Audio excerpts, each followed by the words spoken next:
Là où tu as fait 10 victimes, là-bas, ça en fait 100. Alors, le Rambam, étude du jour, on va commencer par les commandements. Donc, on est le site qui se lève, 5786, commandement négatif numéro 252. C'est l'interdiction qui nous a été faite de blesser un étranger par des paroles énoncées dans la Torah en ces termes. Tu ne contristeras point l'étranger. La Meklita s'exprime ainsi. Tu ne contristeras point l'étranger par des paroles. Cette prohibition est reprise dans la Torah en ces termes. Ne le molestez point. Et dans la Sifra, ce verset est commenté de la manière suivante. Ne lui dis pas, hier tu adorais les idoles et maintenant tu t'es placé sous les ailes de la Chérina. Amen. Donc étranger à Dieu, hein, vous avez bien compris, hein, c'est pas étranger du pays. Hein. Ouais. Non, ouais, qu'ils fassent pas des amalgames les gens. Alors 6, qui se lève, 5786, c'est faire Kinyan, loi relative à la vente, chapitre 25. Qui vend un bien ayant accessoires est réputé ne pas vendre les accessoires à moins de l'avoir stipulé. Comment cela? S'il vend une maison, il est réputé ne pas vendre la galerie autour de la maison, bien qu'elle soit ouverte sur la maison. De quel cas cela parle-t-on? Du cas où la galerie a une largeur de 4 coudées ou plus. Mais si la largeur est inférieure à cela, elle est réputée faire partie de la maison. De même, l'étage au-dessus de la maison ouvert sur celle-ci par une ouverture dans le plafond de la maison est réputé faire partie de la maison. Qui vend une maison est réputé ne pas vendre la pièce destinée au dépôt à l'arrière, bien qu'il ait indiqué, voilà, bien qu'il ait indiqué à l'acheteur dans le contrat de vente les limites extérieures incluant également cette pièce. Il est réputé ne pas vendre non plus le toit, et si celui-ci a un parapet haut de 10 tépharim et une largeur de 4 coudées, ni la fosse creusée dans le sol, ni la citerne construite dans la fosse, bien qu'il ait vendu la profondeur et la hauteur, comme nous l'avons expliqué.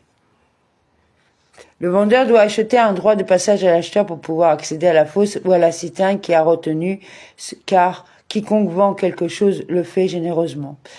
Mais si le vendeur a dit explicitement à l'acheteur « Je te vends la maison, sauf la fosse ou la citerne », il n'a pas besoin d'acheter de droit de passage. De même, quand un homme vend une fosse ou une citerne seulement, l'acheteur n'a pas besoin d'acheter un droit de passage. Plutôt, il entre dans la maison du vendeur jusqu'à la citerne et remplit ses récipients. Soit deux maisons, l'une à l'intérieur de l'autre, la première étant le seul accès à la seconde. Le propriétaire vend ou fait don des deux à deux individus. Dans pareil cas, ils n'ont pas de droit de passage l'un dans le domaine de l'autre. Inutile de dire que telle est la loi, et si le propriétaire fait don de la maison extérieure et vend la maison intérieure, en revanche, s'il vend la maison extérieure et fait don de la maison intérieure, le propriétaire de la maison intérieure a un droit de passage pour accéder chez lui. En effet, qui fait une donation le fait généreusement plus qu'un vendeur. Qui vend une maison est réputé vendre le fourneau, Kira, les cadres de porte liés avec de l'argile, la porte, la traverse, le verrou, mais non la clé. Par ailleurs, il est réputé vendre le mortier fixé au sol, mais non celui qui est mobile. Il est réputé vendre la base du moulin à bras, mais non le récipient dans lequel tombe la farine, qui ressemble à un panier en bois. Il est réputé ne pas vendre non plus le cadre en bois placé autour des pieds du lit, ni les cadres de fenêtre, bien qu'ils soient attachés avec de l'argile, car ils sont destiné à l'embellissement. En revanche, lorsque le vendeur dit « Je vends la maison et tout ce qu'elle contient », tous ces éléments sont réputés vendus. Qui vend une cour est réputé vendre les fosses circulaires, les fossés longs et étroits et les caves carrées et recouvertes à l'intérieur de celles-ci, ainsi que toutes les maisons extérieures et intérieures, les maisons contenant le sable et les boutiques ouvertes seulement sur la cour. En revanche, les boutiques non ouvertes sur la cour mais sur le domaine public ne sont pas vendues avec elles. Si elles sont ouvertes d'un côté ou de l'autre, la règle suivante est appliquée. Si la majeure partie de leur activité vient de l'intérieur de la cour, elles sont vendues avec. Sinon, elles ne sont pas vendues avec. Il est réputé ne pas vendre non plus les biens immeubles qui s'y trouvent. Lorsque le vendeur dit « Je te vends la cour et tout ce qui s'y trouve », tous ces éléments sont vendus. Quoi qu'il en soit, il est réputé ne vendre ni les thermes, ni le pressoir à olives qui s'y trouvent.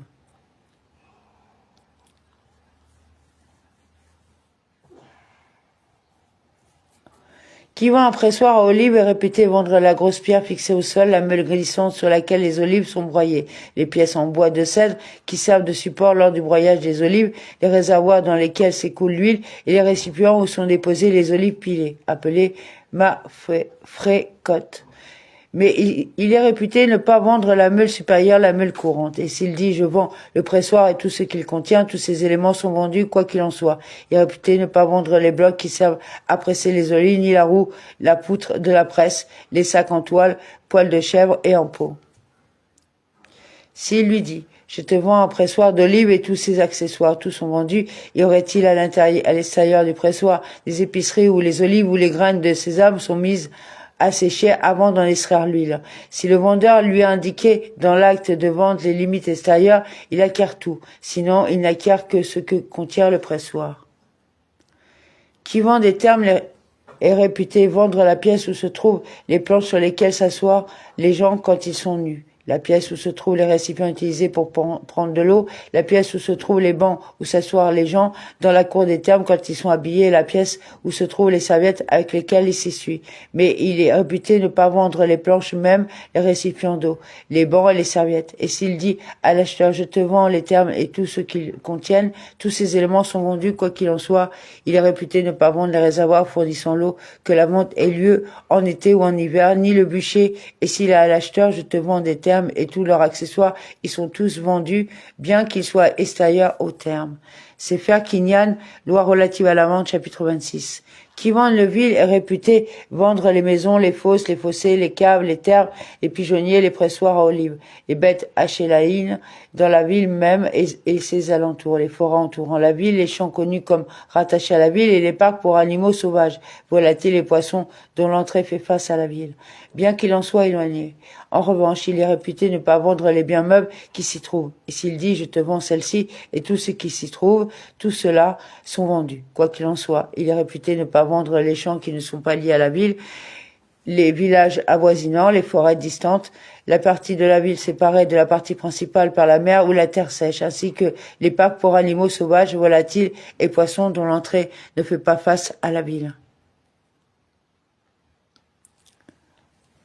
Qui vend un champ est réputé vendre les pierres disposées pour soutenir la clôture et les pierres posées sur les gerbes parce qu'elles lui sont nécessaires. Il est également réputé vendre les roseaux décortiqués placés en dessous des vignes pour les soutenir parce qu'ils leur sont nécessaires. Il est réputé vendre les céréales attachées au sol, bien que le temps de la moisson soit arrivé. Il est aussi réputé vendre un endroit planté uniquement de roseaux d'une surface inférieure à un bête rova, bien que les roseaux soient épais et fermes. Il est réputé vendre la cabane plâtrée du gardien, bien qu'elle ne soit pas fixée au sol. Il est réputé vendre un caroubier qui n'a pas été greffé à un sycomore vierge, bien qu'il soit épais.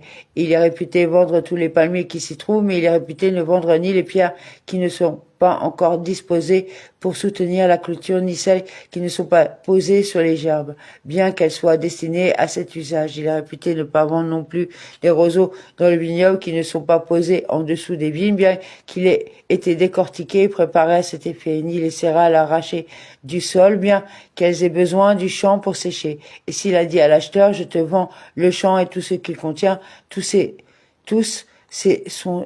éléments sont vendus. Quoi qu'il en soit, il est réputé ne vendre ni à l'endroit planté uniquement de roseaux d'une surface égale ou supérieure à un bête rova, même si ces roseaux sont finis et petits, ni une petite plate bande d'herbes aromatiques portant un nom à part, appelé par exemple jardin de roses d'un tel, ni une cabane de gardien non plâtrée, même si elle est fixée au sol. Il est réputé ne vendre ni un caroubier greffier, ni une souche de sycomore, même s'ils sont fins, ni la fausse réservoir d'eau qui s'y trouve, ni le pressoir de vin, ni le pigeonnier qui soit hors d'usage ou en usage. Le vendeur doit acheter à l'acheteur un droit de passage afin de pouvoir emprunter le champ pour accéder à la fosse, à la citerne, au pressoir à vin ou aux pigeonniers qui lui sont restés dans le champ. Et s'il a stipulé « je te vends un champ et tout ce qu'il contient à l'exception de ceci », il n'a pas besoin d'acheter un droit de passage. Dans quel cas part-on ? Dans le cas d'une vente, en effet, l'acheteur aurait dû stipuler l'inclusion de ces éléments dans la vente. Ne l'ayant pas fait, il n'y a pas droit. En revanche, dans le cas d'une donation, le donataire acquiert tous ces éléments, qu'il s'agisse d'un champ, d'une maison, d'une cour ou d'un pressoir à olives. En règle générale, quand un homme fait don d'un bien immeuble, le donataire acquiert tout ce qui est attaché, sauf stipulation contraire de la part du donateur. Et de même, quand des frères procèdent à un partage d'un héritage et que l'un d'eux acquiert un champ, il acquiert tout ce qui y est lié. De même, celui qui prend possession des biens d'un converti défunt sans héritier, s'il prend possession d'un champ, il acquiert tout ce qui est lié. De même, celui qui consacre un champ consacre tous les éléments qui y sont liés. Dans le cas d'une transaction entre un vendeur et un acheteur aussi, toutes ces règles et les semblables ne sont pas appliquées que dans un endroit où il n'y a pas d'usage en vigueur ni de désignation connue pour chaque chose particulière. En revanche, dans un endroit où l'usage est que celui qui vend telle chose est réputé vendre également tel élément, celui est effectivement vendu. On se remet à l'usage local. De même, là où la seule maison est désignée par le terme maison, ou encore là où on l'en désigne par le terme maison, la maison, tous ses alentours et tout ce qui s'y trouve dessus, on suit le langage des habitants de la localité. Identique est la loi pour celui qui vend une cour, un champ, une ville ou des biens immeubles pour tout, on se réfère au terme utilisé par tous. Ceci est un principe fondamental. Dans toutes les transactions, on se réfère au langage des habitants de la localité et à l'usage local. En revanche, où il n'y a ni usage ni terme spécifique, ou au contraire les uns emploient telle désignation et les autres telle désignation, on suit les directives des sages expliquées dans ces chapitres. C'est faire qu'il y a une loi relative à la vente, chapitre 27. Qui vend un bateau est réputé vendre le mât, la voile, les ancres, tous les rames, qui permettent de le diriger, la rampe et l'échelle par lesquelles on monte et on descend dans le bateau et le réservoir d'eau qu'il contient. En revanche, il est réputé ne vendre ni le bed-sit, petit bateau utilisé pour naviguer sur l'eau proche de la terre sèche, ni le dougit, petit bateau utilisé par les marins pour pêcher des poissons, ni les esclaves qui travaillent dans le bateau, ni les sacs en peau, ni la marchandise qui s'y trouve. Si le vendeur dit à l'acheteur « je vends le bateau et tout ce qu'il contient, tous ces éléments sont vendus ». Qui vend un chariot, caronne, est réputé ne pas vendre les mulets s'ils sont pas attachés. Aurait-il vendu les mulets, il est réputé ne pas vendre le chariot. Si un homme vend un joug qui relie plusieurs bœufs, il est réputé ne pas vendre les bœufs. S'il vend les bœufs, il est réputé ne pas vendre le joug, même dans un endroit où certains désignent des bœufs avec un joug par le terme bœuf. Qui vend un joug individuel est réputé vendre la vache. Aurait-il vendu la vache, il est réputé ne pas vendre le joug. Si un homme vend un chariot à gala, il est réputé vendre les bœufs. Aurait-il vendu les bœufs, il est réputé ne pas vendre le chariot. Le prix ne constitue pas une preuve des éléments inclus dans la vente dans tous ces cas et les semblables.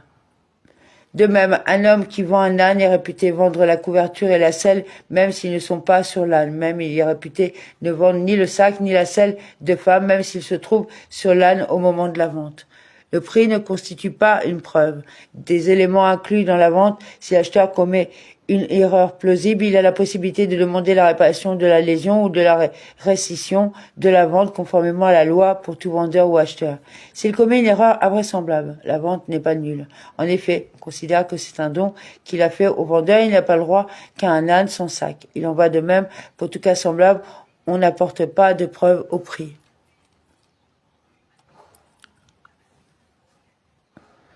Qui vend une servante est réputée vendre les vêtements qu'elle porte même s'il en a 100. Mais si elle est réputée ne pas vendre les bracelets, les boucles de nez et d'oreilles, les anneaux et les colliers de son cou, et s'il a dit à l'acheteur « je te vends une servante et tout ce qu'elle a sur elle », tout cela sont vendus même si elle porte des objets valant 100 manées. Quand un homme dit à un autre « je te vends une servante enceinte » ou « je te vends une vache gravide », il est réputé lui vendre le petit ou l'enfant. S'il dit à l'acheteur « je te vends une servante qui allait » ou « je te vends une vache qui allait », il est réputé ne pas vendre le petit ou l'enfant. S'il lui dit « je te vends une ânesse qui allait », il est réputé vendre l'ânon car un homme n'achète pas une ânesse pour son lait.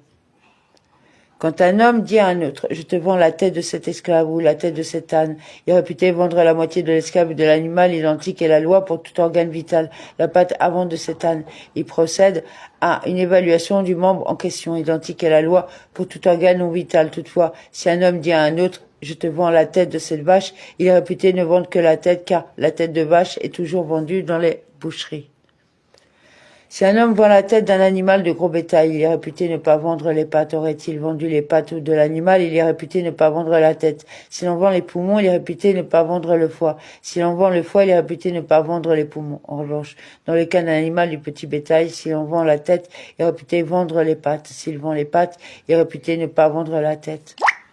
S'il vend les poumons, il est réputé vendre le foie. S'il vend le foie, il est réputé ne pas vendre la trachée. Qui vend une fausse servante de ce réservoir d'eau est réputé ne pas vendre l'eau. Aurait-il vendu un dépotoir, il est réputé vendre le fumier. Aurait-il vendu une ruche, il est réputé vendre les abeilles. Aurait-il vendu un pigeonnier, il est réputé vendre le pigeon. Et enfin, que le principe fondamental dans ces règles, qui est l'usage local et les désignations connues, spécifiques à chaque chose, ne s'écarte point de tes yeux. Là où il n'y a pas d'usage ni de terme employé par tous dans un sens particulier et non dans un sens général, on suit ces règles générales exposées par les sages comme nous l'avons expliqué. Amen.